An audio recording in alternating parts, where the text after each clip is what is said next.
लाल कक्का हकार दै छी। की बात छै यौ? अहाँ के नहीं बुझल है ना। आइ नीतीश बउआ के कोजगरा छै, सोझका निमंत्रण सेहो दै छी, जरूर एबै। अच्छा अच्छा अच्छा, पहुँचबै। खूब धूप धड़क्का हेतै, नाच गान सेहो हेतै। सेहो व्यवस्था छै यौ? हाँ हाँ।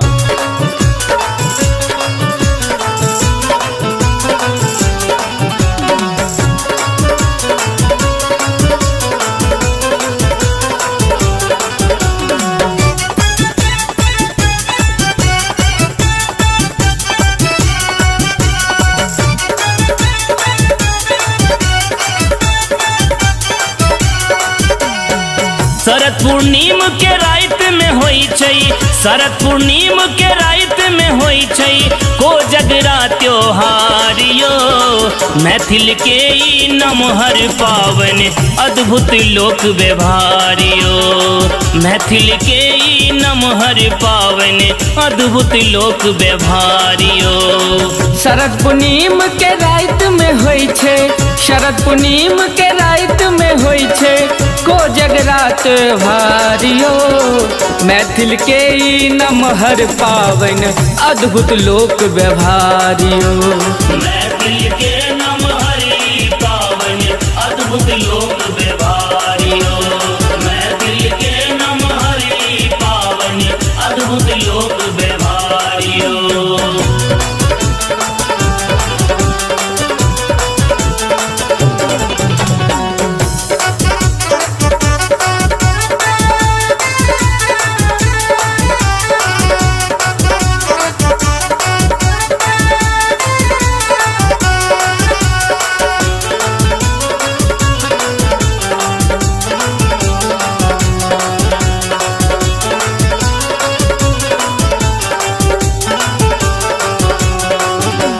भरल चंगेरा मुंगवा खाजा, किस्म किस्म के पेड़ा गाजा, किस्म किस्म के पेड़ा गाजा, किस्म किस्म के पेड़ा गाजा। सासुर सएलन पाहुन ले नवका छत्ता जुत्ता मोजा।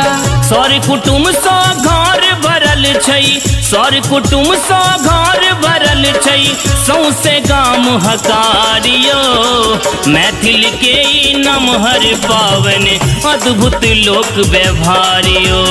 मैथिल के नमहर ई पावन अद्भुत लोक व्यवहारियो। मैथिल के नमहर ई पावन अद्भुत लोक व्यवहारियो।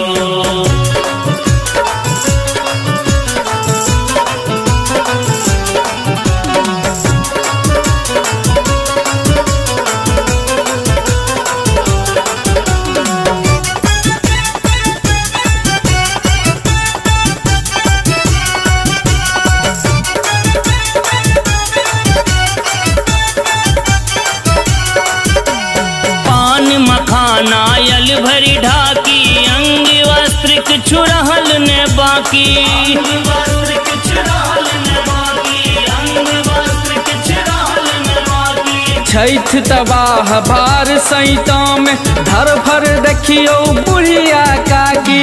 आगत भागत में कक्का छत, आगत भागत में कक्का छत दरवाजा पर ठारियो। मैथिल के ई नमहर पावन अद्भुत लोक व्यवहारियो। मैथिल के नमहर ई पावन अद्भुत लोक व्यवहारियो। मैथिल के नमहर ई पावन अद्भुत लोक व्यवहारियो।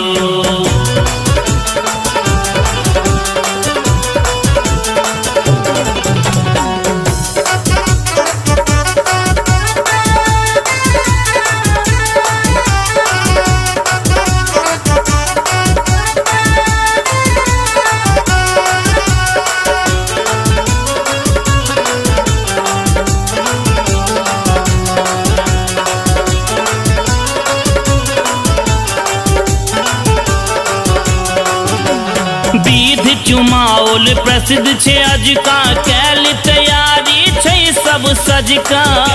तैयारी छै सब सजका, कैल तैयारी छै सब सजका। दाई माई सब आशीष देथिन मिथिला के कन्हैया भोज खाई ले, रवि कन्हैया भोज खाई ले, कहे सो तैयारियो मैथिल के ई नमहर पावन अद्भुत लोक व्यवहारियो, मैथिल के नमहर पावन अद्भुत लोक व्यवहार।